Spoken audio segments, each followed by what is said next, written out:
Marcus Ellison, a black FBI deputy director, cruised through Atlanta's suburbs at dusk, his mind on a case when red and blue lights flashed. Officer Daniel Hargrove, a white cop with a smug grin, claimed a broken tail light. Marcus stayed calm, but Hargrove's eyes narrowed, his hand twitching toward his gun. "You're resisting," he snarled, drawing his weapon. Marcus froze as the barrel pressed against his temple, radio chatter summoning backup. This routine stop was no accident. It was a trap that would unravel his life. What conspiracy awaited Marcus? Before we dive deeper, let us know where you're watching from. And if you stand for justice, hit like and subscribe, because tomorrow's episode is one you won't want to miss. The Atlanta dusk thickened as Marcus Ellison sat rigid in his car, the cold steel of Officer Daniel Hargrove's gun still echoing in his mind, though the weapon now rested in its holster. His FBI badge lay on the dashboard, glinting under the cruiser's flashing lights, but Hargrove's sneer told Marcus it meant nothing. The air crackled with static as more police cars screeched to a halt, their headlights blinding him. 4 officers, all white, spilled out, their faces hard, their hands on their holsters. "You're in deep now," Hargrove muttered, his voice low and mocking, as he yanked Marcus's door open. Marcus kept his hands raised, his voice steady despite the pulse hammering in his throat. "I'm FBI Deputy Director Marcus Ellison," he said, gesturing to his badge. "This is a mistake." Hargrove laughed, a sharp, ugly sound, and snatched the badge, tossing it to the ground like trash. "Mistake," he spat. "You're resisting arrest, big shot." The other officers closed in, their boots crunching on the asphalt, forming a tight circle around Marcus. He scanned their faces, searching for a flicker of reason, but found only cold certainty. One officer, a burly man with a buzz cut, barked, "Step out now!" Marcus complied, moving slowly, his suit jacket catching on the doorframe. As he stood, the moment his feet hit the ground, they grabbed him, twisting his arms behind his back with unnecessary force. The cuffs bit into his wrists, metal grinding against skin, and he stifled a wince. "I'm not resisting," Marcus said, his tone calm but firm, hoping to de-escalate. "You got the wrong guy." Hargrove smirked, leaning close enough for Marcus to smell, his stale coffee breath. "Wrong guy. We'll see about that." The burly officer shoved Marcus toward a cruiser, his hand heavy on Marcus's shoulder, while another rummaged through Marcus's car. Marcus caught a glimpse of gloved hands pulling out a small plastic bag, its contents white and powdery, and his stomach dropped. "That's not mine," he said, his voice rising despite his effort to stay composed. "You're planting that." The officers ignored him, their movements rehearsed as if they'd done this before. Hargrove scribbled something on a notepad, muttering about probable cause while the bag disappeared into an evidence kit. Marcus's mind raced, piecing together the setup. This wasn't a random stop, it was a calculated strike, and he was the target. The cruiser's door slammed shut behind him, the sound final like a coffin lid. Through the window, he saw Hargrove pick up his badge from the dirt, twirling it like a trophy before slipping it into his pocket. The drive to the precinct was a blur of neon signs and muffled radio chatter, the officers' voices low and conspiratorial. Marcus sat in the back, cuffed, his mind working overtime. He needed to contact his team, get ahead of this, but his phone was gone, confiscated along with his wallet.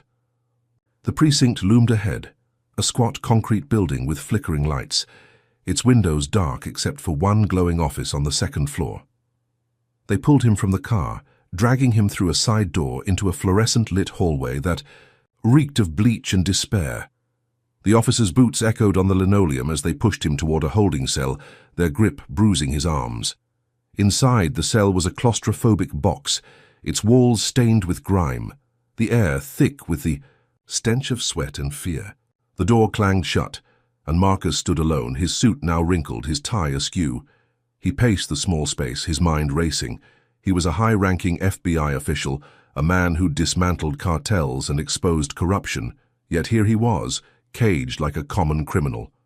The realization hit hard. This wasn't just about Hargrove, it was bigger, systemic, a machine designed to crush him. Voices drifted through the cell's barred window, low and urgent, and Marcus pressed himself against the wall to listen. "You? Sure about this, Dan?" one officer whispered. "He's FBI, not some street punk." Hargrove's voice cut through, sharp and confident. Don't worry, Voss has it handled. The captain's already got the media lined up. This guy's done. Marcus's blood ran cold. Captain Leonard Voss, the name landed like a punch.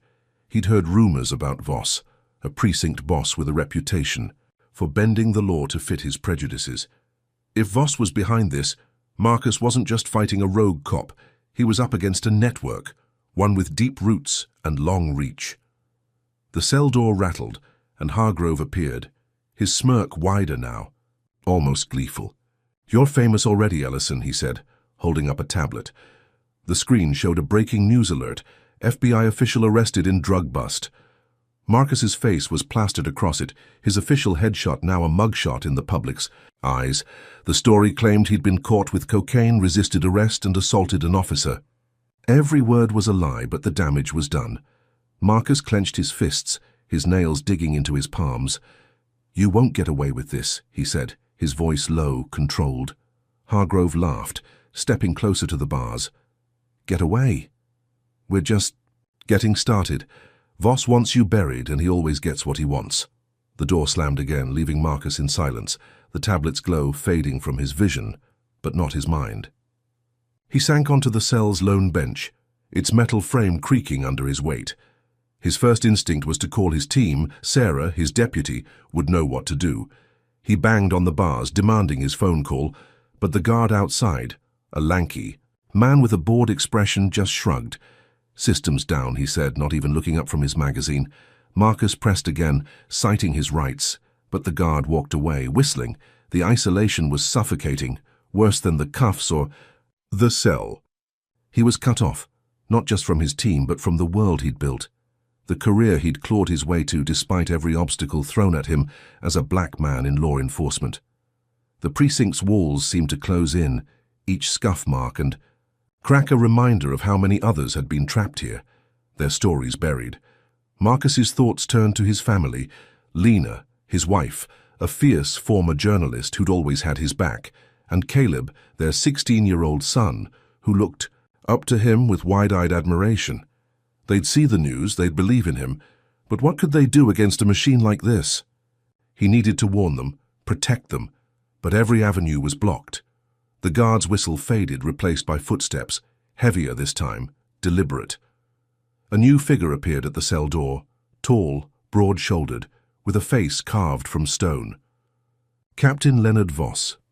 His grey hair was cropped military style, his eyes pale and unblinking, like a predator sizing up prey. So you're the big shot Fed, Voss said, his voice smooth but laced with venom. Thought you were untouchable, huh? Marcus stood meeting Voss's gaze, refusing to flinch. This is a setup and you know it, he said. Let me make my call, and this ends now. Voss chuckled, a low, guttural sound that sent a chill down Marcus's spine. Ends? Oh, it's just beginning. He leaned closer, his breath hot through the bars. You're a threat, Ellison. A black man with power. That's not how it works around here. We're going to tear you down, piece by piece. Marcus's jaw tightened, but he held his ground. You're making a mistake, he said. Voss's smile vanished, replaced by a cold, calculating stare. The only mistake was you thinking you belonged at the top. He turned to leave, then paused, glancing back. Enjoy your cell, it's where you'll rot. The door's echo lingered as Marcus stood frozen, Voss's words sinking in. This wasn't just about a traffic stop or planted drugs. It was about dismantling everything he'd built. His career, his reputation, his life. He paced again, faster now, his mind scrambling for a way out. He tried the bars, testing their strength, but they didn't budge. He shouted for the guard, demanding his call again, but no one came. The precinct's hum filled the silence, phones ringing, voices murmuring, all part of the machine working against him. Hours passed, or maybe minutes, time blurred in the cells, dim light. Marcus's thoughts churned, replaying the stop, Hargrove's gun, the planted bag. He'd faced danger before, cartels, dirty cops, but this was different, personal, a betrayal of the system he'd sworn to uphold. He sank back onto the bench, his hands trembling not from fear but from rage, a deep burning anger at the injustice closing in. He thought of Lena's face, Caleb's laugh, and steeled himself. He wasn't done, not yet. He'd find a way to fight, to expose Voss, to survive. But as the cell's shadows lengthened, a new sound broke his thoughts, a faint buzz from the hallway. He pressed against the bars, straining to hear. It was Hargrove's voice again, smug as ever, talking to another officer.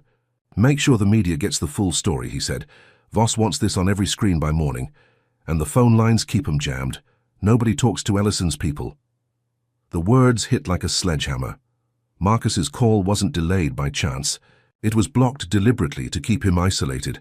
His team, his lifeline, was out of reach, and the world was swallowing Voss's lies.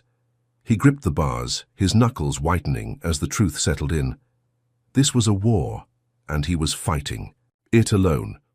The precinct's lights flickered, casting long shadows across the cell, and Marcus knew the worst was yet to come.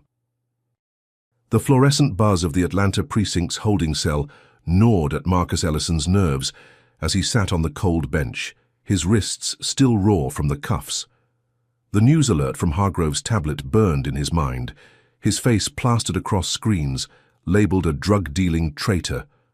His heart pounded, not just for himself but for Lena and Caleb, who'd see the lies splashed everywhere. Outside, the world was swallowing the precinct's poison whole. Within hours, the story exploded. FBI Deputy Director caught in scandal, trending on every platform, shared by thousands who didn't know him, didn't question the narrative. Marcus paced the cell's grimy floor, each step a fight to keep despair at bay. He'd faced threats before, but this was a different beast, a public crucifixion orchestrated by Captain Leonard Voss, a man whose pale eyes and venomous words promised ruin. The cell's barred window offered no view, only the muffled roar of a growing crowd outside. Marcus pressed his ear to the wall, catching fragments of shouts, some angry, some gleeful, and worst of all, racial slurs slicing through the chaos. The precinct had leaked his arrest to ignite this, he realized, turning neighbors into enemies. His stomach twisted as he thought of Lena, a former journalist who'd always sniffed out lies, now facing this storm at home. Caleb, just 16, would be scrolling through hate-filled comments, his faith in his father tested. Marcus banged on the bars, demanding his phone call again, but the lanky guard from before just smirked, flipping through his magazine. "Rights don't mean much in here," he muttered, walking off. Marcus's fists clenched, his nails digging into his palms. He was a man who'd climbed to the top of the FBI, a black man who'd shattered ceilings, yet here he was, caged, voiceless, while Voss's machine churned. The crowd's noise swelled, and Marcus caught a new sound. News vans, their engines idling, reporters shouting for sound bites. Voss had planned this, a media circus to bury him. Marcus's mind raced. He needed to get word to his team, to Sarah, his deputy who'd rally the FBI's resources. He shouted for the guard again, citing federal protocol, but the hallway stayed empty, the precinct's hum mocking his isolation. Then, a new voice broke through, sharp and panicked, from a radio down the hall. "Trouble at the suspect's house," it crackled. Neighbors throwing bottles, cops dispatched. Marcus's heart stopped. Lena and Caleb weren't just seeing the news. They were targets now, their home a battleground. He pictured Lena's fierce eyes, Caleb's nervous grin, and felt a surge of helpless rage. He had to act, had to find a way out. A flicker of hope came when a new guard appeared, younger, with a hesitant glance. Marcus seized the chance, lowering his voice, urgent but calm. "I'm FBI," he said. "This is a setup. Get a message to my wife, Lena Ellison, please." The guard's eyes darted, then softened, as if wrestling with his conscience.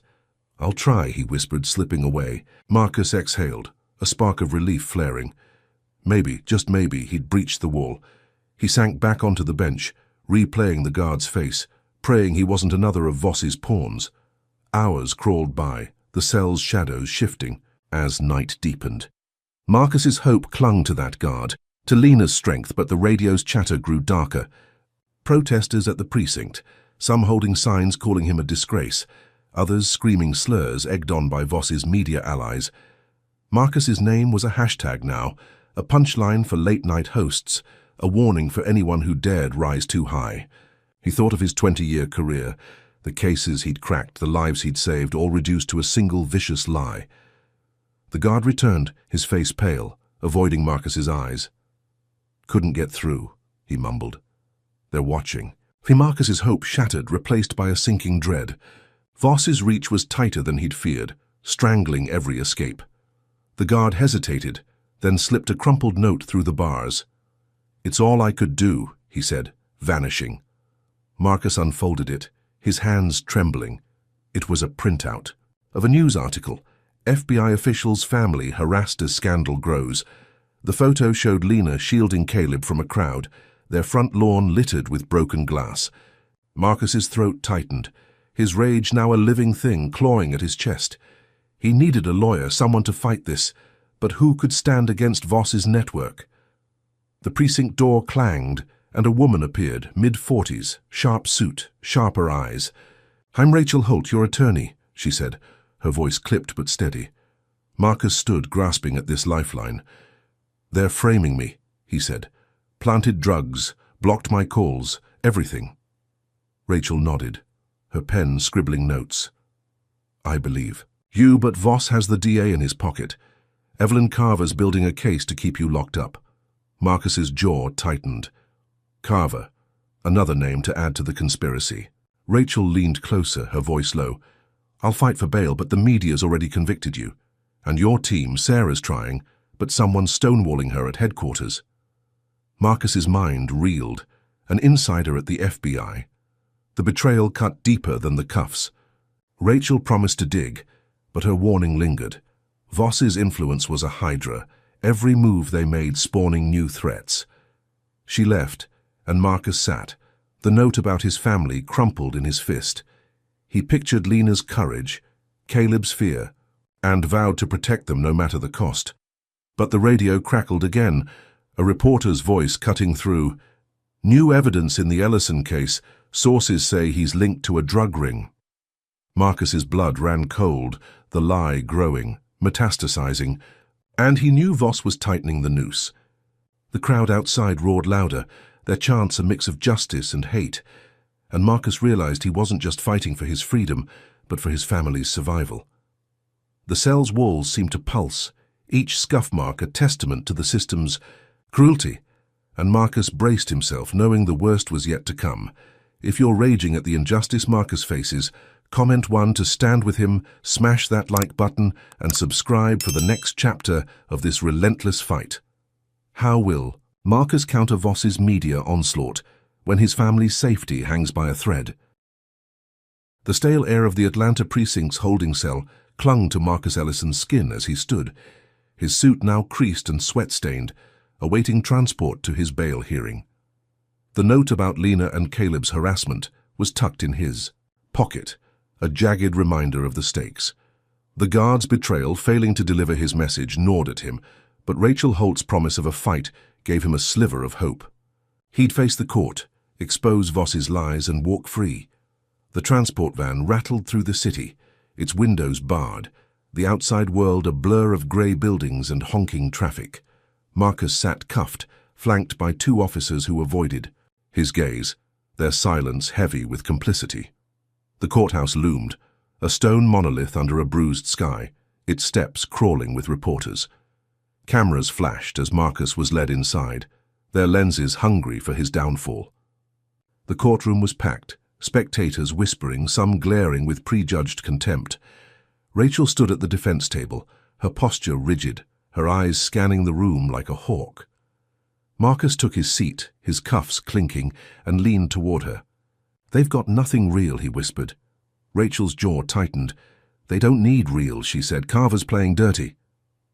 District Attorney Evelyn Carver strode in, her heels clicking, her face a mask of calculated confidence. Marcus had heard of her, a prosecutor with a knack for winning unwinnable cases, rumored to owe her rise to powerful allies like Voss.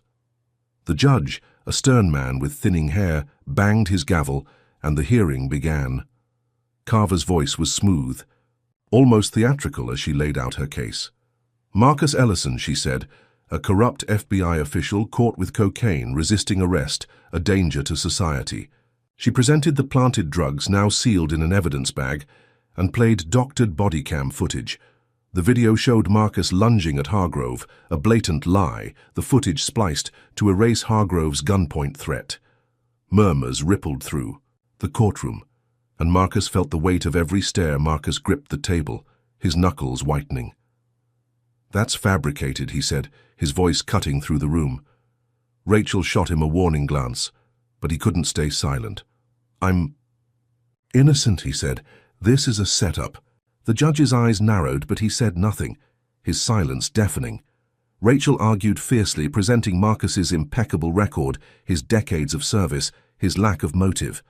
She called the footage into question, demanded an independent review, but Carver countered with a stack of affidavits from Hargrove and other officers, all swearing Marcus had resisted, all lies. The crowd's whispers grew louder, venomous, as if they'd already convicted him. Marcus scanned the room, searching for a friendly face, but found only hostility, the media's poison at work. The judge deliberated briefly, too briefly, and Marcus's heart sank. "Bail denied," he said, his gavel crashing like a guillotine. "Marcus is to be held at Fulton County Jail pending trial." Gasps filled the room, and Rachel's face paled, her pen frozen mid-note. Marcus was yanked to his feet, his cuffs biting deeper as deputies dragged him toward the exit. Rachel leaned close, her voice urgent. "We'll appeal," she said. "Stay strong." But her words felt hollow as the courtroom faded behind him. The transport to Fulton County Jail was a grim procession, the van's engine rumbling like a death knell. Marcus's mind raced, replaying Carver's smug grin, the judge's indifference. Voss's reach was deeper than he'd feared, a web strangling justice itself. The jail loomed, a sprawling fortress of concrete and razor wire, its gates swallowing him whole. Inside, the air was thick with mildew and menace, the halls echoing with shouts and clanging metal. Marcus was processed like cattle, stripped of his suit, given an orange jumpsuit that hung loose on his frame. His cell was a dank closet, shared with a wiry inmate who eyed him like prey. "Word travels fast," the inmate said, grinning. "You're the cop snitch." Marcus tensed, his FBI training kicking in. He wasn't just a prisoner, he was a target. That night, the attack came. 3 inmates cornered him in the mess hall, their fists wrapped in socks filled with batteries. A jailhouse weapon meant to break bones without leaving marks. They called him slurs, spitting Voss's lies, said he'd snitched on their crew. Marcus fought back, his body remembering years of hand-to-hand training. He dodged a swing, landed a jab, and dropped one attacker with a knee to the gut. The others hesitated, surprised by his skill, and guards finally intervened, batons swinging. Marcus stood, bruised but unbroken, earning a grudging nod from an older inmate watching from the sidelines. "You got heart," the man said later, introducing himself as Tyson. "Heard what they're saying. Ain't right."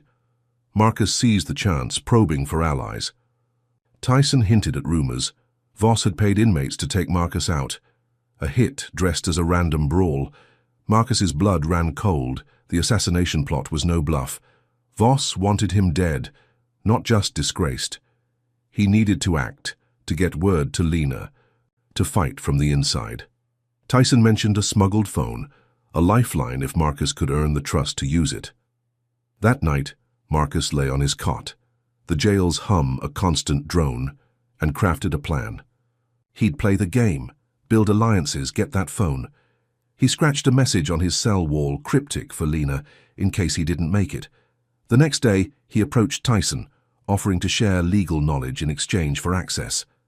Tyson agreed, and by evening Marcus held the phone, its cracked screen glowing like hope itself. He texted Lena, urging her to dig into Voss, to stay safe. The message sent, and Marcus exhaled, believing he'd outmaneuvered Voss. But hope crumbled, hours later when Tyson pulled him aside, his face grim. "Bad news," he said. "They froze your family's accounts, bank, credit, all of it. Carver's orders."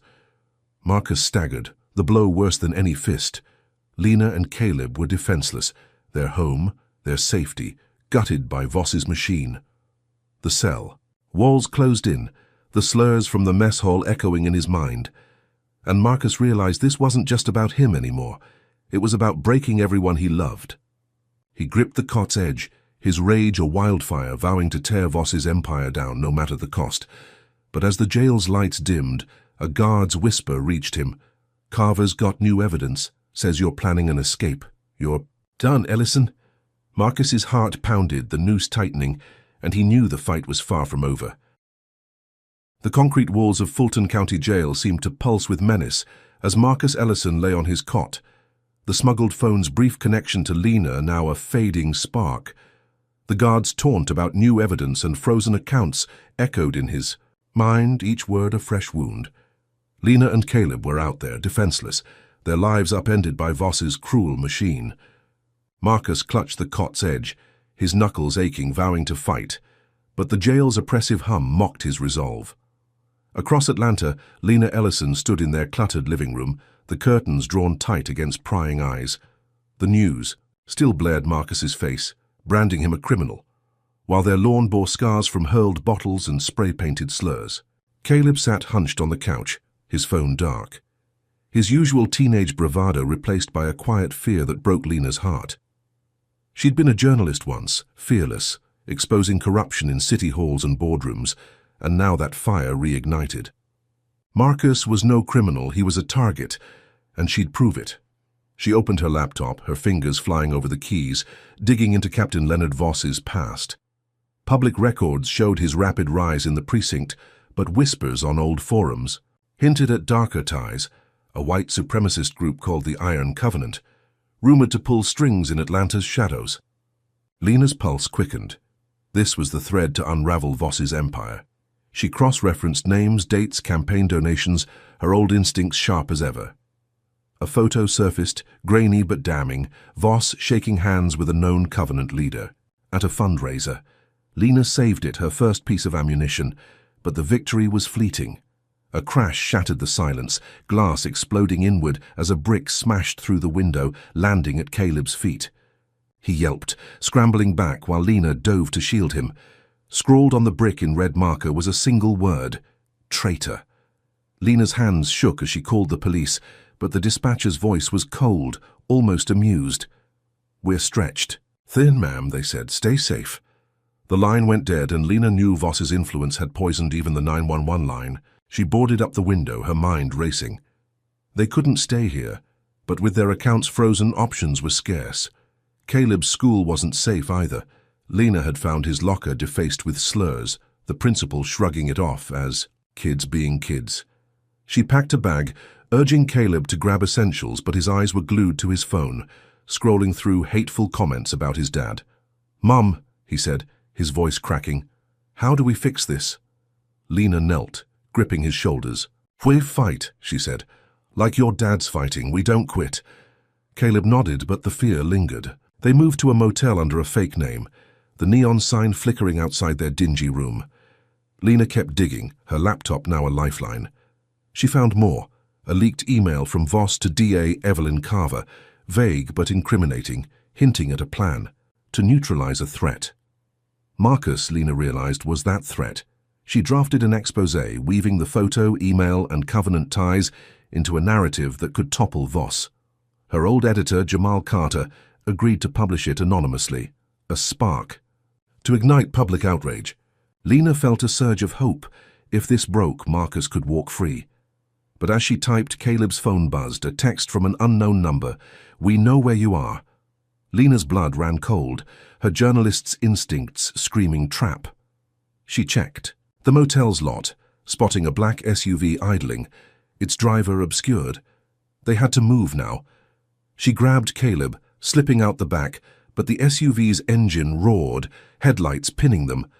Lena sprinted, Caleb's hand in hers, through alleys, slick with rain, until they reached a friend's apartment, breathless but alive. Inside, Lena checked her laptop, only to find her exposé gone, the file erased, her cloud hacked. A message blinked on the screen, courtesy of the Covenant. Lena staggered, the loss worse than the brick or the chase. Her weapon was stolen, her fight gutted. Back in the jail, Marcus clung to the smuggled phone's success, unaware of Lena's peril. He'd earned Tyson's trust, and the older inmates shared more. Voss's network ran deep, cops, judges, even prison guards on his payroll. Marcus's attack in the mess hall wasn't random, it was a hit, and more were coming. That night, Marcus strategized. 2 inmates rushed him in the shower block, shanks glinting. Marcus reacted fast, his FBI training a blur of motion, disarming one with a wrist lock, slamming the other against the tiles. The guards were slow to arrive, their smirks betraying Voss's orders. Tyson pulled Marcus aside later, his voice low. "You're marked, man. Voss ain't stopping." Marcus nodded, his jaw tight, but a spark flared. He'd outsmarted the hit, gained allies. He shared his plan with Tyson. Use the phone again, contact Lena, coordinate a counter-strike. Tyson agreed, but warned, "Guards are sniffing around. Phones." Hot. Marcus risked it, texting Lena, unaware her phone was now in enemy hands. The next morning, a guard yanked Marcus from his cell, tossing him into a van. "You're wanted downtown," the guard said, but the van's route was wrong, heading toward the city's edge. Marcus's gut twisted. This wasn't a transfer. It was an ambush. He braced himself, but the van stopped at a precinct, not a hit. Inside, he learned the truth. Lena had been arrested, trespassing, they claimed, caught digging into Voss's files. Caleb was alone, their motel room raided, their lives in freefall. Marcus's knees buckled. The phone's message had led Voss to his family, his hope now a noose. He demanded to see Lena, but the guard laughed, shoving him back into a cell. The walls closed in, the jail stench suffocating, and Marcus realized Voss's machine wasn't just after him. It was devouring everyone he loved. If you're furious at the system crushing Lena's fight, comment 1 to stand against this injustice. Hit like and subscribe for the next twist in this relentless saga. Can Caleb, just 16, outwit Voss's hunters and save his parents from this tightening trap? The dim light of the Fulton County jail cell flickered as Marcus Ellison sat on his cot.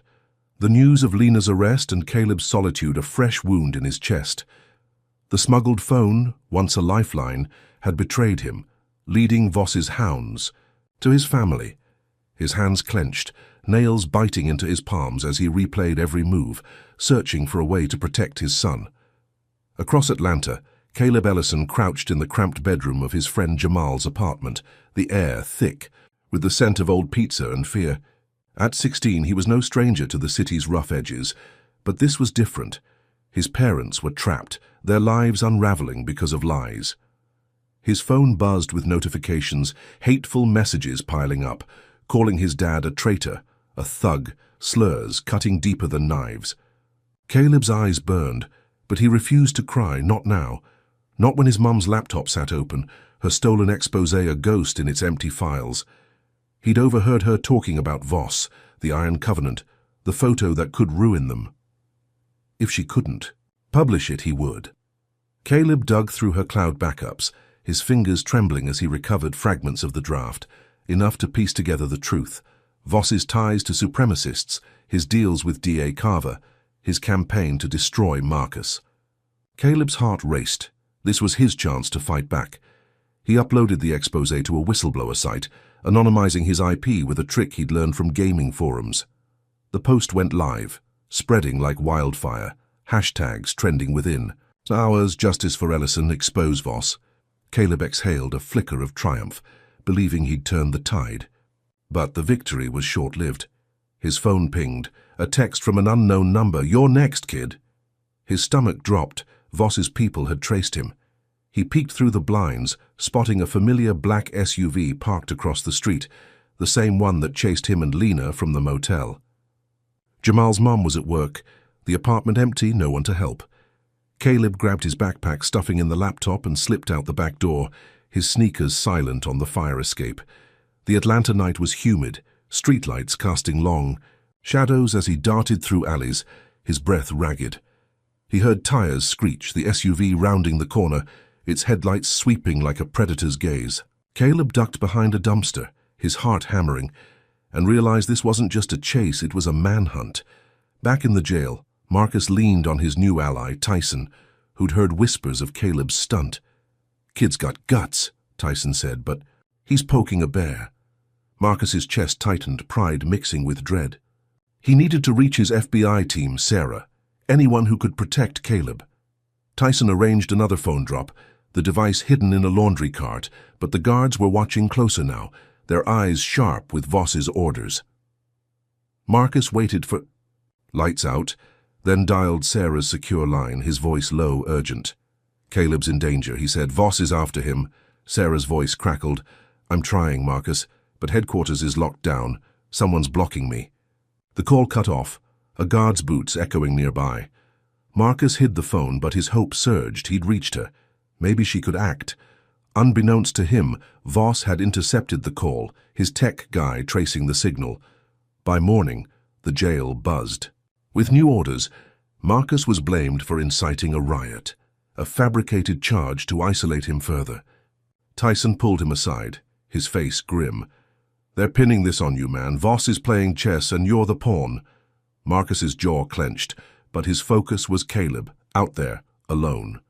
In the city, Caleb sprinted through Atlanta's back streets, the SUV's engine a constant roar behind him. He zigzagged through markets, past neon-lit bodegas, his lungs burning. He remembered his dad's stories, how he'd outrun danger as a kid in these same streets, and channeled that grit.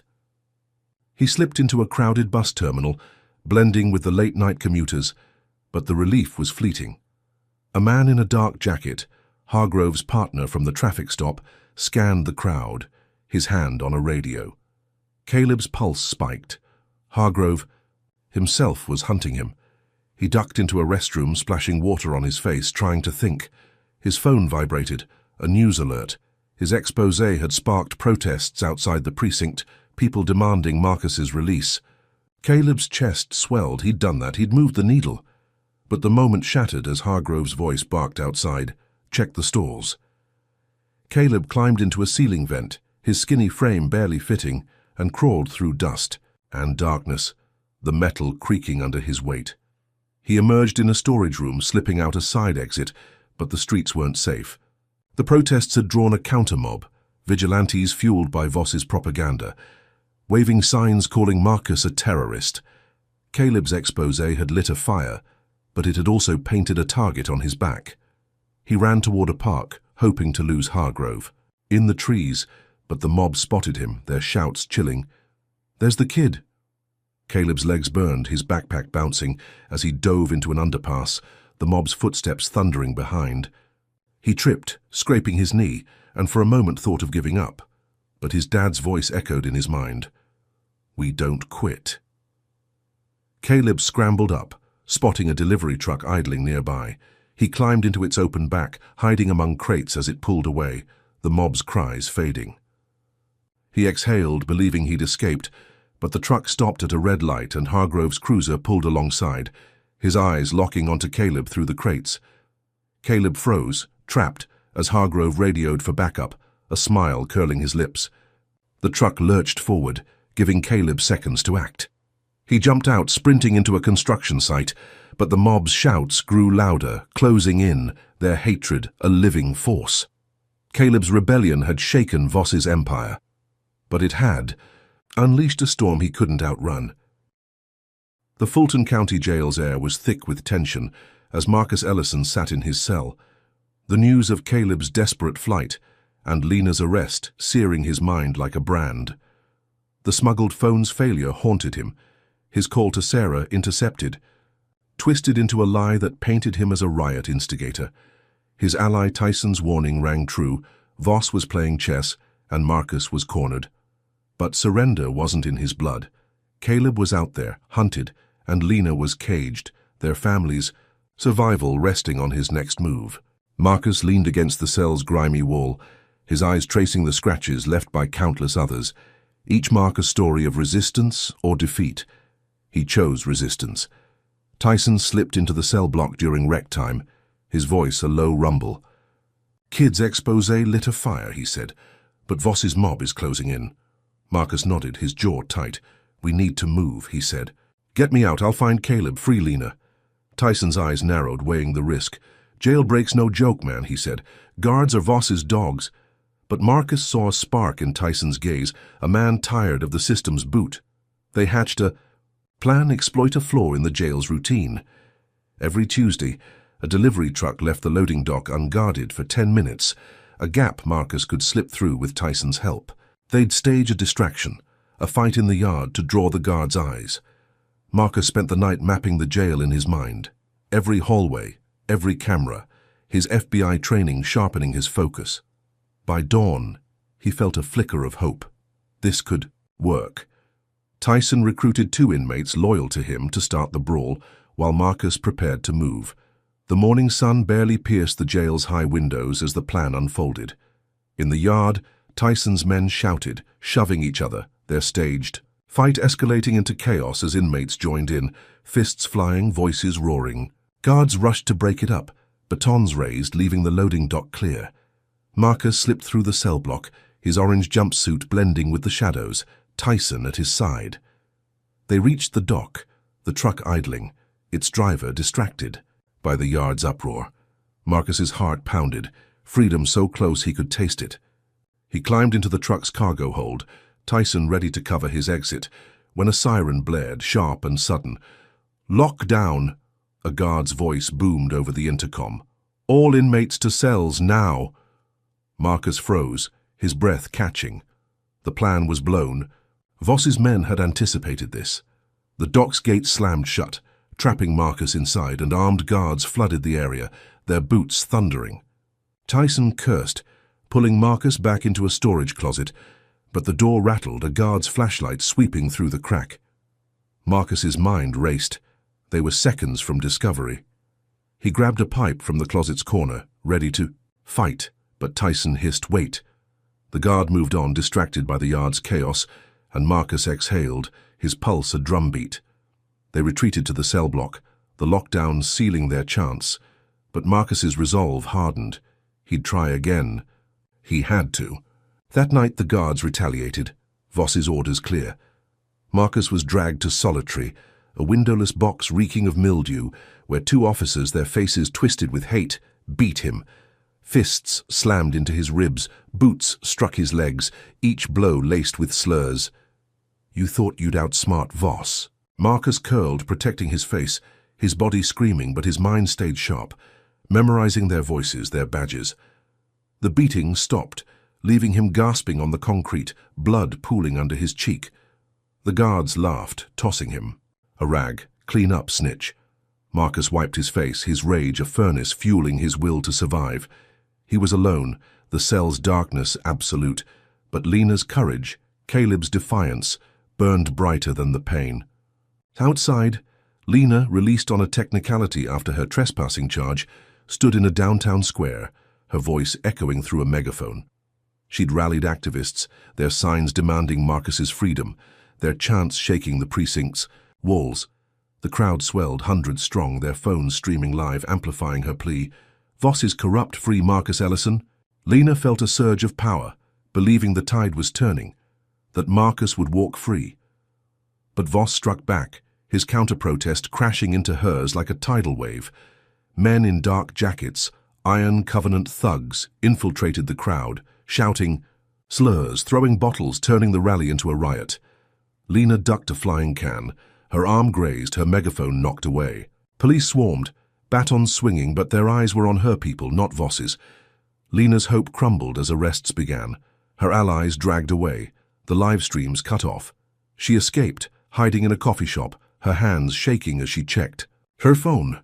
A new headline blared, "Ellison linked to terror plot, FBI investigates." Marcus, they claimed, had orchestrated the jail riot, planned attacks from his cell, a lie so bold it stunned her. Voss had escalated, painting Marcus not just a criminal but a national threat, ensuring a federal trial that could bury him for life. Lena's chest tightened, her fight now a war against an enemy who rewrote truth itself. In solitary, Marcus heard scraps of news through a guard's radio. Lena's protest, the riot, the terrorism charge. Each word was a knife, Voss's machine crushing his family's every move. He scratched a tally on the cell wall, 7 days in this hole, 7 days to plan his next strike. He'd lost the jailbreak, lost contact with Tyson, but he wasn't broken. He whispered to himself, "Lena, Caleb, I'm coming," a vow to keep his spirit alive. But as the cell's silence deepened, a guard's voice cut through, new orders. Ellison's trial's fast-tracked, feds want him in Supermax. Marcus's blood ran cold.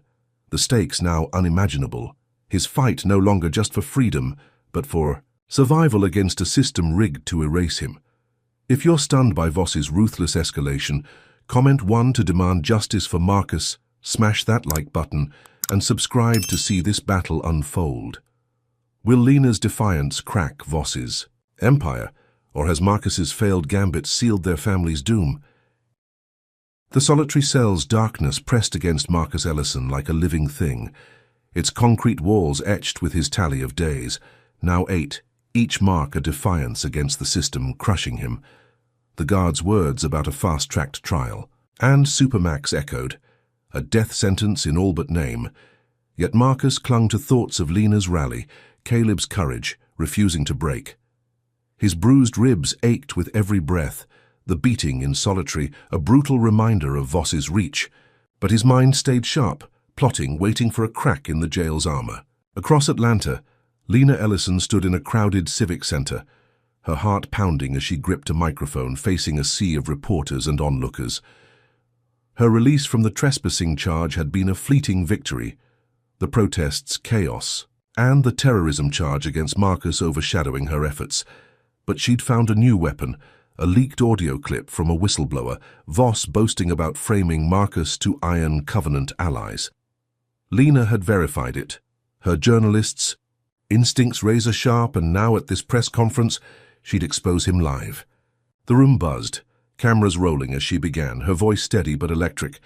"Captain Leonard Voss is a corrupt racist," she said, holding up her phone. "This audio proves he's tied to the Iron Covenant, a supremacist group, and he's framing my husband, Marcus Ellison, to silence him." She played the clip, Voss's voice clear, smug. "We'll bury that black fed. Make him a lesson." Gasps rippled through the crowd, reporters scribbling furiously, phones streaming to thousands online. Lena's eyes blazed. She listed Voss's crimes, the planted drugs, the doctored footage, the attacks on her family. The audience turned, their murmurs shifting from skepticism to outrage, shouts of shame on Voss erupting. Lena felt a surge of triumph. This was it, the moment to topple his empire. She called for federal investigation, her words a rallying cry, and the crowd roared approval, their applause shaking the room. For a moment she believed Marcus would walk free, that justice was within reach. But Voss was never one to yield. As Lena stepped off the stage, her phone buzzed with a breaking news alert, an audio leak of Marcus allegedly confessing to drug trafficking and riot planning. The voice was his, but the words were wrong, spliced, a digital forgery so convincing. It chilled her. The crowd's cheers faltered, reporters pivoting to this new scandal, their questions now accusatory. Lena's stomach dropped. Voss had countered her move with a lie bold enough to rewrite the narrative. She pushed through the chaos, slipping, out a side exit, her mind racing to regroup. But the night had more traps. A black van screeched to a halt, and Officer Daniel Hargrove emerged, his grin predatory, his gun drawn. "You're done, Mrs. Ellison," he said, grabbing her arm, twisting it until she gasped. He shoved her into the van, the door slamming as it sped into Atlanta's underbelly. Lena's hands were zip-tied, her phone confiscated as Hargrove drove to a remote warehouse, its rusted walls looming under a moonless sky. Inside, he tied her to a chair, the air thick with oil and decay, his eyes glinting with malice. "Voss sends his regards," he said, pacing like a hunter. "You thought you'd win with that stunt? We own this city." Lena's fear battled her fury. She'd struck a blow, but Voss's retaliation was personal, lethal. She tested the zip ties, her wrists burning, searching for a way to fight. But Hargrove's radio crackled, Voss's voice ordering, "Keep her. Quiet until we finish, Ellison." Lena's heart sank. Marcus was still in their crosshairs, her victory a mirage. Back in solitary, Marcus scratched another tally, unaware of Lena's peril, but sensing the shift. A guard's radio mentioned the press conference, Lena's exposé, and Marcus's chest swelled. His wife was fighting, shaking Voss's throne. He needed to act to support her from this cage. He'd lost Tyson's phone in the lockdown, but a new guard, younger, seemed less loyal to Voss, his glances nervous, conflicted. Marcus seized the chance, whispering through the cell's slot, "I'm innocent," framed by Voss. "Get a message to Sarah Coleman, FBI. Tell her to check Voss's finances." The guard hesitated, then nodded, slipping away. Marcus exhaled, a spark, of hope, believing he'd reconnected with his team. But Voss's machine was relentless. The guard returned hours later, his face ashen. "Tried," he said. "Your deputy's suspended, accused of aiding you. They're watching everyone." Marcus staggered, Sarah, his lifeline cut off, the betrayal deeper than the jail's walls. He sank to the floor, the tally marks blurring, his family's fight now. A solo war. Lena's press conference had rattled Voss, but Hargrove's ambush had flipped the board. In the warehouse, Lena sat, her wrists raw, Hargrove's taunts a constant drone. She memorized the room, a broken window, a loose pipe. Her mind-plotting escape, but Hargrove's radio buzzed again. A report of FBI agents sniffing around Voss's precinct. Lena's hope flickered. Her expose had drawn federal eyes, maybe enough to save Marcus. But Hargrove laughed, crushing that spark. "Voss'll handle the feds," he said. "And you? Your leverage." Lena's eyes narrowed. She wasn't done. She'd find a way to turn this trap against them. But as the warehouse's shadows deepened, a new sound echoed, footsteps, heavy, deliberate, and Lena braced herself, knowing Voss's next move would be crueler still. The solitary cell's suffocating darkness pressed harder on Marcus Ellison. The 9th tally mark, scratched into the concrete, a faint rebellion against his crumbling world. Lena's kidnapping, whispered through a guard's careless radio chatter, burned in his chest, a pain sharper than the bruises from his beating. Sarah's suspension, Caleb's disappearance, and the federal trial looming like a guillotine left him dangling by a thread. Voss's machine was relentless, but Marcus was done waiting for cracks in the system. He'd make his own. The cell's silence was a challenge, and he answered with a plan. Reckless, desperate, but his only shot to save his family. He'd heard. The jail's rhythm, guards slacking during shift changes, inmates restless after weeks of lockdowns. A riot could be his key, chaos to mask his escape from solitary. Marcus banged on his cell door, shouting for Tyson, knowing the older inmates' influence could spark the fire. A guard snapped, "Quiet down," but Marcus kept yelling, drawing attention, planting the seed. Tyson's voice reached him later through a vent, low and cautious. "You sure, man?" "Riot's a death wish," Marcus whispered back. "It's for my family." "I'm out of moves." Tyson paused, then agreed. "I'll spread the word. Yard tomorrow. Be ready." Marcus lay back, his ribs throbbing, picturing Lena's fierce eyes, Caleb's nervous grin, fueling his resolve. The next morning, the jail's tension was a live wire, inmates muttering, guards on edge. Marcus was pulled from solitary for recce. Time? A rare lapse he knew wasn't chance. Voss wanted him vulnerable. In the yard, Tyson gave a nod and the plan ignited. 2 inmates started shouting, shoving, their staged fight exploding as others joined, fists and insults flying. Marcus slipped to the edge, Tyson at his side as guards rushed in, batons swinging. The chaos was perfect, a storm Marcus could ride. He and Tyson bolted for the cell block, dodging a guard's grab, their orange jumpsuits blending with the mob. They reached a maintenance hall, its door ajar, a mistake Marcus exploited.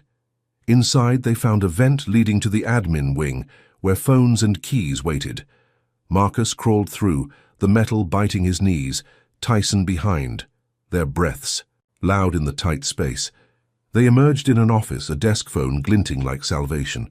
Marcus dialed his FBI loyalist, Agent Torres, his voice urgent.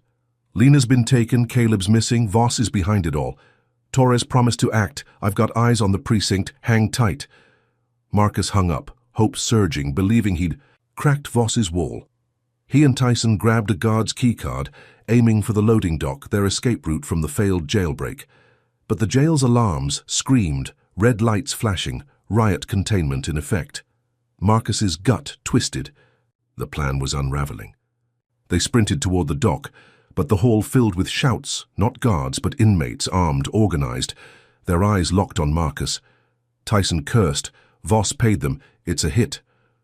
The riot wasn't just chaos. It was a trap. Marcus's move anticipated. Weaponized. He fought back, his FBI training a blur, disarming one inmate with a wrist twist, slamming another into a wall. Tyson threw punches, clearing a path, But the dock was sealed, steel gates down, no way out. Marcus spotted a guard station, its phone a last chance. He dove for it, dialing Torres again, but the line was dead, static, mocking him. The inmates closed in, shanks glinting, and Marcus braced for the end. But a new sound roared. Boots, not. Inmates, but tactical gear. A SWAT team storming the hall. Marcus raised his hands, shouting, "I'm FBI," but their eyes were cold, their rifles trained. "You're Ellison," their leader said. "Cuff him." Marcus's hope shattered. This wasn't rescue. It was Voss's endgame. The team wasn't SWAT. They were mercenaries, their patches unmarked, their orders clear. Eliminate the target. Tyson tackled one, buying Marcus seconds to run, but a gunshot rang out, pain exploding in Marcus's shoulder, blood soaking a jumpsuit. He stumbled, vision blurring, but kept moving, diving behind a crate as bullets sparked around him. Tyson dragged him to a stairwell, slamming the door, their breaths ragged. "You're hit," Tyson said, but Marcus waved him off. "I'm not done." They hid in a utility room, Marcus's wound burning, his mind racing. The mercenary's betrayal was Voss's cruelest blow, twisting his call to Torres into a death sentence. Marcus tore his sleeve, binding the wound, his teeth gritted. Lena's. "Face his anchor." Tyson scouted the hall, reporting back. "They're sweeping, but feds are coming, real ones. Your call got through." Marcus nodded, clinging to that thread. But the radio crackled, a mercenary's voice. "Kid's gone, Covenant's got him." Caleb missing, now in Voss's hands, the blow worse than the bullet. Marcus's vision swam, blood loss and despair clawing at him, but he forced himself up. "I'm finding them." Tyson blocked the door. "You'll die out there, wait for the feds." But Marcus pushed past, the stairwell's echo swallowing his steps, his family's fate pulling him forward, even as the mercenaries' boots closed in, their hunt relentless, Voss's machine unyielding. If you're raging at the betrayal that turned Marcus's fight into a bloodbath, comment 1 to stand against this injustice, hit that like button, and subscribe for the next chapter of this relentless saga. Can Marcus, wounded and hunted, find allies to save Lena and Caleb before Voss's mercenaries close the trap? The utility room's stale air choked Marcus Ellison as he leaned against a rusted pipe, his shoulder throbbing, blood seeping through the torn sleeve binding his gunshot wound. The echo of mercenary boots faded, but Caleb's capture by the Iron Covenant and Lena's imprisonment in Voss's warehouse burned hotter than the pain. Tyson's plea to wait for real feds rang hollow. Marcus couldn't sit idle while his family suffered. The jail's red alarms pulsed, a reminder of the riot's chaos. His failed escape now a death trap orchestrated by Voss. A faint clatter broke his thoughts. A guard, not a mercenary, slipping through the door, his eyes wide with fear, not malice. "I'm done with Voss," the guard whispered. "Name's Eli. Saw what you did fighting back. You don't deserve this."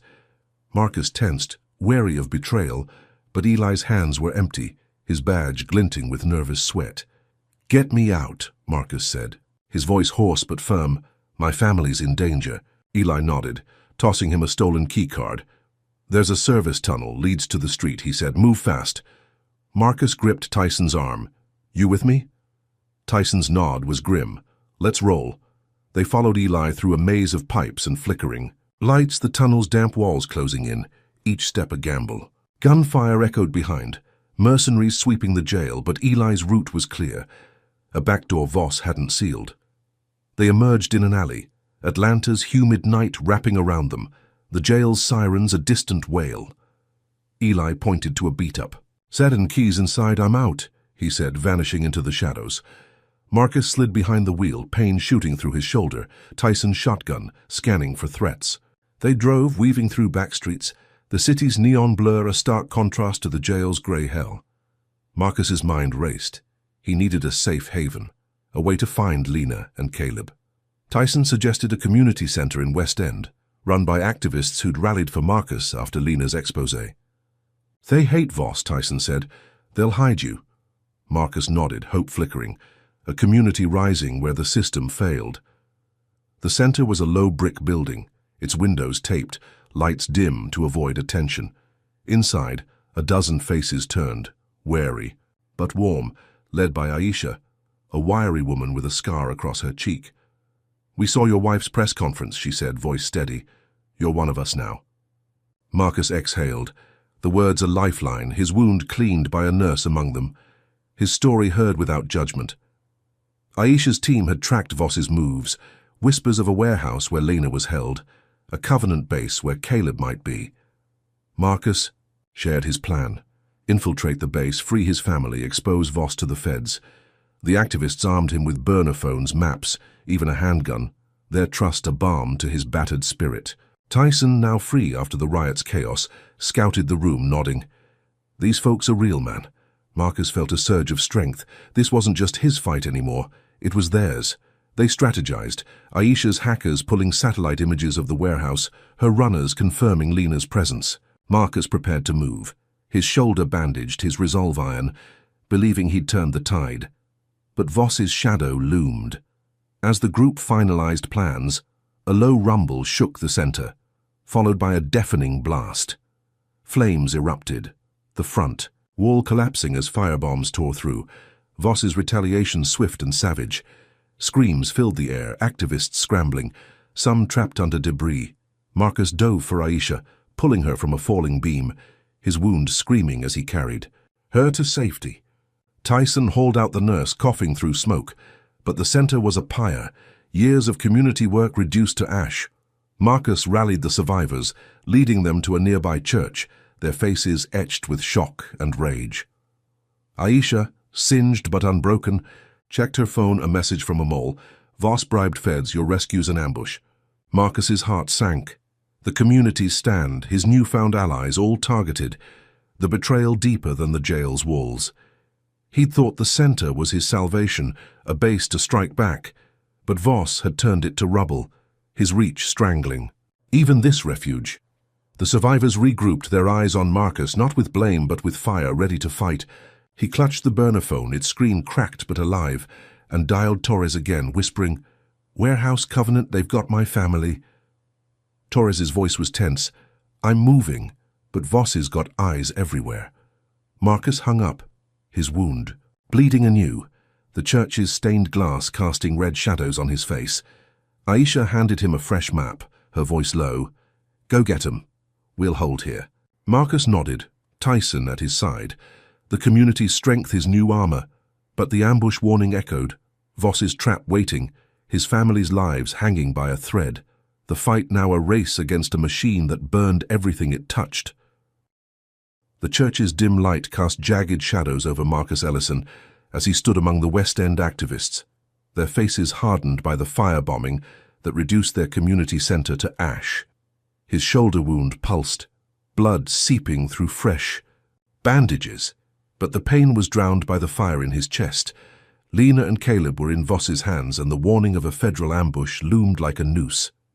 Aisha's map, creased and singed, lay open on a pew, pinpointing the Iron Covenant's warehouse, a fortress where his family was held. Marcus gripped the burner phone, Torres's tense promise of federal action a thin thread, but he couldn't. Wait, not with Voss's mercenaries circling. Tyson, his jaw set, checked the handgun Aisha's team had given them. "We hit hard. We hit fast," he said. Marcus nodded, his FBI training sharpening his focus. Every mission he'd run now distilled into this, save his family, end Voss's reign. They slipped out under Atlanta's moonless sky, the city's hum a distant pulse as they drove a borrowed van to the warehouse's edge, a sprawling complex ringed by razor wire and floodlights. Marcus's heart pounded, each beat a vow to Lena. "To Caleb, I'm coming." He and Tyson crouched in the shadows, studying the guards, Covenant thugs in tactical gear, their radios crackling with orders. Aisha's hackers had cut the perimeter cameras, giving them a window, but the ambush warning gnawed at Marcus.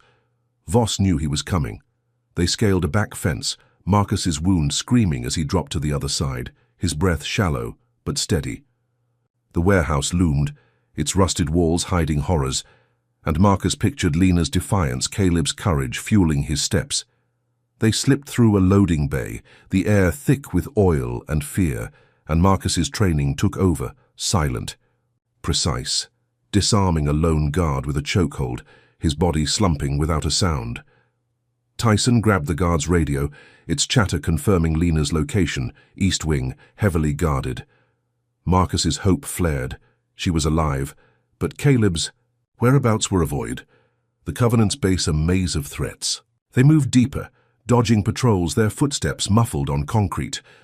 Marcus found a control room, its monitors showing Lena tied to a chair, Hargrove pacing, his gun gleaming. Marcus's blood boiled, but he stayed cold, methodical, hacking the system to loop the footage, buying time. They reached the east wing, a steel door guarded by 2 Covenant enforcers, their rifles ready. Marcus signaled Tyson and they struck, Marcus's fist cracking one's jaw, Tyson's tackle dropping the other. Their moves a synchronized dance of desperation. Inside, Lena's eyes widened, relief and fear colliding as Marcus cut her zip ties, her wrists raw but her spirit unbroken. "You're here," she whispered, gripping his hand. But Caleb's not. They moved him.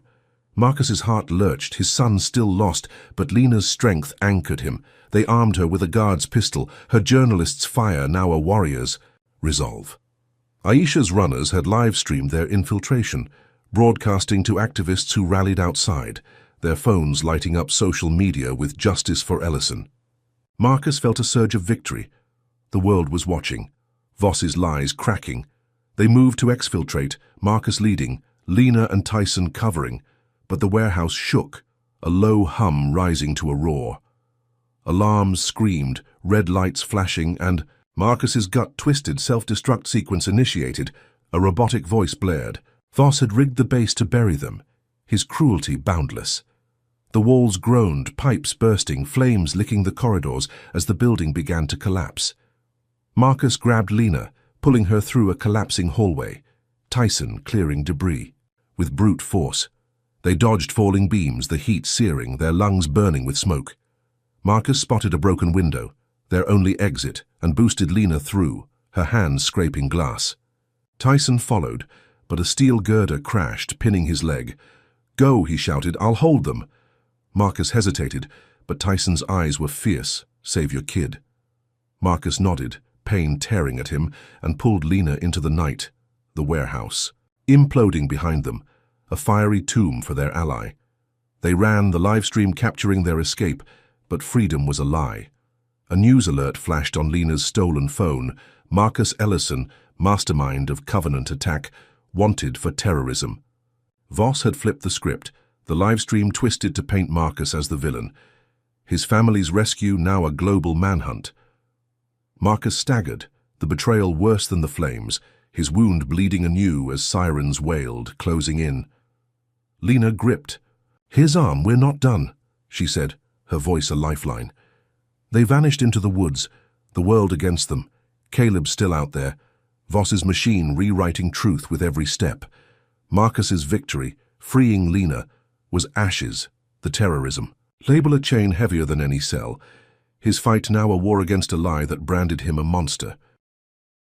The woods outside Atlanta's collapsing warehouse swallowed Marcus and Lena Ellison, their breaths ragged as they stumbled through tangled underbrush, the distant wail of sirens a relentless hunter.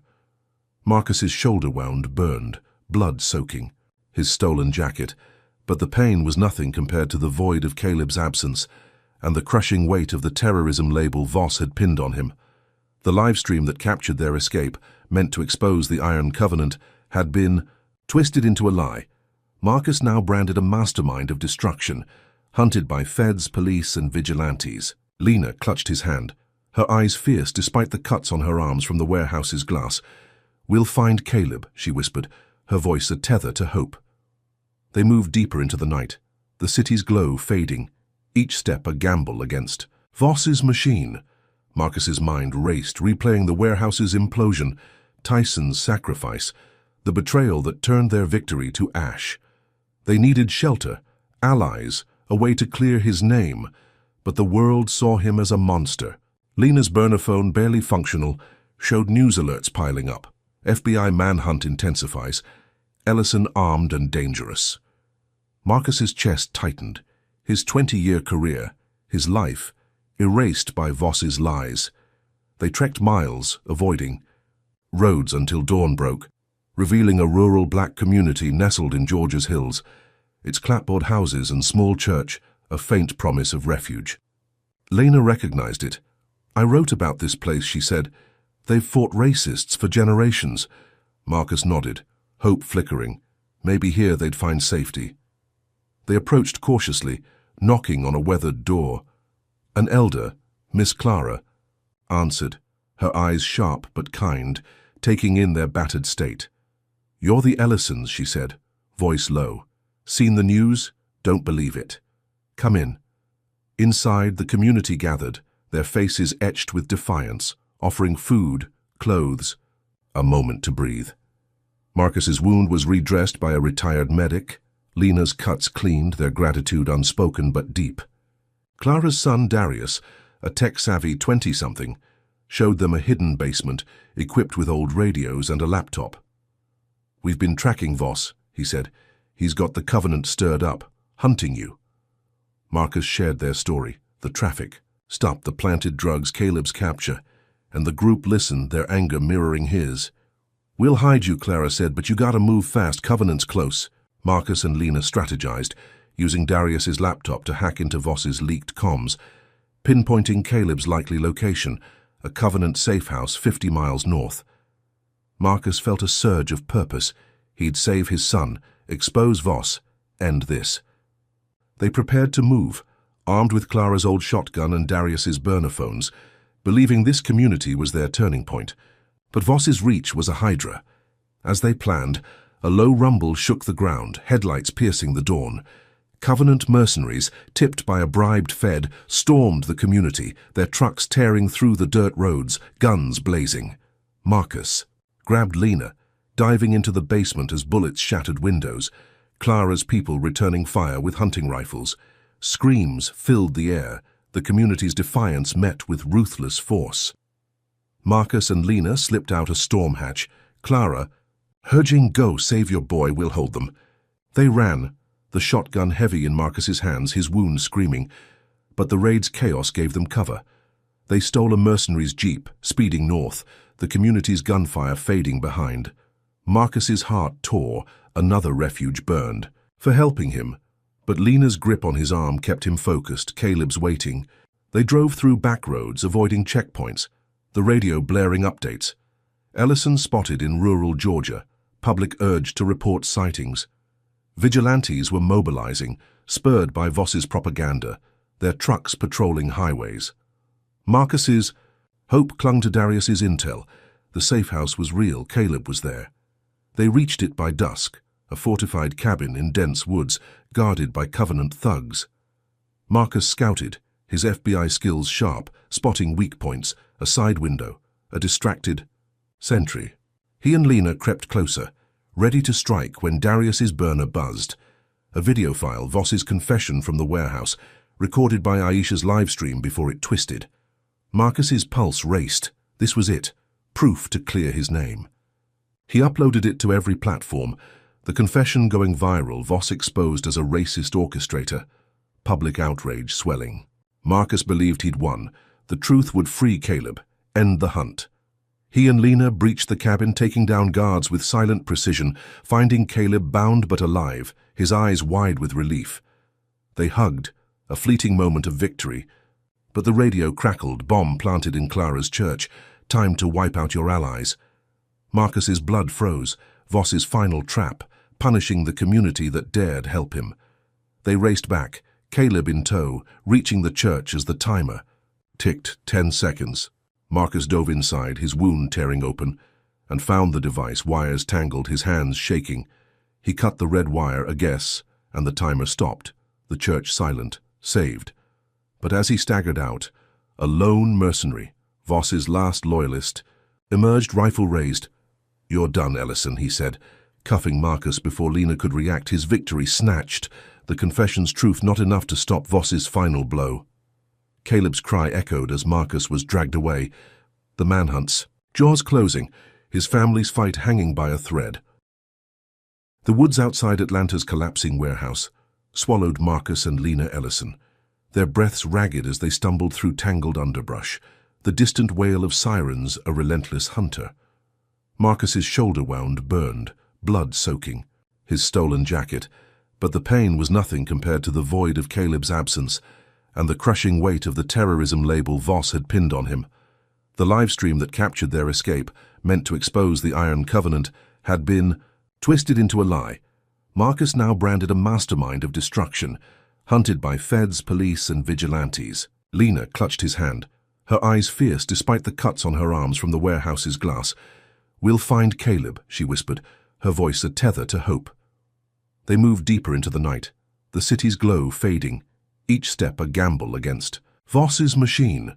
Marcus's mind raced, replaying the warehouse's implosion, Tyson's sacrifice, the betrayal that turned their victory to ash. They needed shelter, allies, a way to clear his name, but the world saw him as a monster. Lena's burner phone, barely functional, showed news alerts piling up. FBI manhunt intensifies. Ellison armed and dangerous. Marcus's chest tightened. His 20-year career, his life, erased by Voss's lies.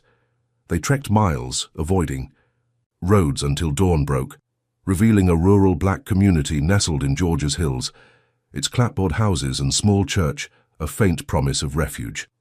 Lena recognized it. "I wrote about this place," she said. "They've fought racists for generations." Marcus nodded, hope flickering. Maybe here they'd find safety. They approached cautiously, knocking on a weathered door. An elder, Miss Clara, answered, her eyes sharp but kind, taking in their battered state. "You're the Ellisons," she said, voice low. "Seen the news? Don't believe it. Come in." Inside, the community gathered, their faces etched with defiance, offering food, clothes, a moment to breathe. Marcus's wound was redressed by a retired medic. Lena's cuts cleaned, their gratitude unspoken but deep. Clara's son Darius, a tech-savvy 20-something, showed them a hidden basement equipped with old radios and a laptop. "We've been tracking Voss," he said. "He's got the Covenant stirred up, hunting you." Marcus shared their story, the traffic, stopped the planted drugs, Caleb's capture, and the group listened, their anger mirroring his. "We'll hide you," Clara said, "but you gotta move fast, Covenant's close." Marcus and Lena strategized, using Darius's laptop to hack into Voss's leaked comms, pinpointing Caleb's likely location, a Covenant safe house 50 miles north. Marcus felt a surge of purpose. He'd save his son, expose Voss, end this. They prepared to move, armed with Clara's old shotgun and Darius's burner phones, believing this community was their turning point. But Voss's reach was a hydra. As they planned, a low rumble shook the ground, headlights piercing the dawn. Covenant mercenaries, tipped by a bribed Fed, stormed the community, their trucks tearing through the dirt roads, guns blazing. Marcus grabbed Lena, diving into the basement as bullets shattered windows. Clara's people returning fire with hunting rifles. Screams filled the air, the community's defiance met with ruthless force. Marcus and Lena slipped out a storm hatch. Clara, urging, "Go, save your boy, we'll hold them." They ran, the shotgun heavy in Marcus's hands, his wound screaming. But the raid's chaos gave them cover. They stole a mercenary's jeep, speeding north, the community's gunfire fading behind. Marcus's heart tore, another refuge burned. For helping him, but Lena's grip on his arm kept him focused, Caleb's waiting. They drove through back roads, avoiding checkpoints, the radio blaring updates. Ellison spotted in rural Georgia, public urged to report sightings. Vigilantes were mobilizing, spurred by Voss's propaganda, their trucks patrolling highways. Marcus's hope clung to Darius's intel. The safe house was real, Caleb was there.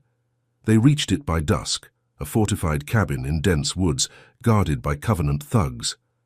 Marcus scouted, his FBI skills sharp, spotting weak points, a side window, a distracted sentry. He and Lena crept closer, ready to strike when Darius's burner buzzed. A video file, Voss's confession from the warehouse, recorded by Aisha's livestream before it twisted. Marcus's pulse raced. This was it, proof to clear his name. He uploaded it to every platform, the confession going viral, Voss exposed as a racist orchestrator, public outrage swelling. Marcus believed he'd won. The truth would free Caleb, end the hunt. He and Lena breached the cabin, taking down guards with silent precision, finding Caleb bound but alive, his eyes wide with relief. They hugged, a fleeting moment of victory. But the radio crackled, bomb planted in Clara's church, time to wipe out your allies. Marcus's blood froze, Voss's final trap, punishing the community that dared help him. They raced back, Caleb in tow, reaching the church as the timer ticked 10 seconds. Marcus dove inside, his wound tearing open, and found the device, wires tangled, his hands shaking. He cut the red wire, a guess, and the timer stopped, the church silent, saved. But as he staggered out, a lone mercenary, Voss's last loyalist, emerged, rifle raised. "You're done, Ellison," he said, cuffing Marcus before Lena could react, his victory snatched, the confession's truth not enough to stop Voss's final blow. Caleb's cry echoed as Marcus was dragged away. The manhunts, jaws closing, his family's fight hanging by a thread. The story of Marcus Ellison, a black FBI deputy director targeted by a racist conspiracy, reveals the brutal reality of systemic racism and the resilience required to combat it. The primary lesson is the pervasive power of institutionalized prejudice, as seen in Captain Voss's ability to manipulate law enforcement, media, and even federal systems to frame Marcus. This underscores that racism isn't just personal bias, but a machine that distorts justice, demanding constant vigilance to dismantle. Marcus's journey teaches that resilience and community are vital weapons against such oppression. Despite relentless attacks, false arrests, family threats, and career destruction, Marcus's refusal to surrender, bolstered by Lena's courage, Caleb's defiance, and the West End activists' solidarity, shows that collective action can challenge even the most entrenched powers. Another lesson is the cost of truth. Marcus clears his name but loses his career, highlighting the personal sacrifices often required to expose injustice. The story also emphasizes the role of technology and media. Caleb's exposé and the activists' livestream turned the tide, proving that truth, when amplified, can shift narratives. Finally, it warns against complacency. Voss's downfall doesn't erase the system's flaws, urging ongoing resistance. This tale inspires us to stand against racist systems, support marginalized voices, and fight for justice, no matter the odds. Comment 1 if you've faced or witnessed systemic racism and believe in fighting back. Hit like, subscribe, and share to amplify this message. Thank you for joining this journey. May you find strength to challenge injustice in your world.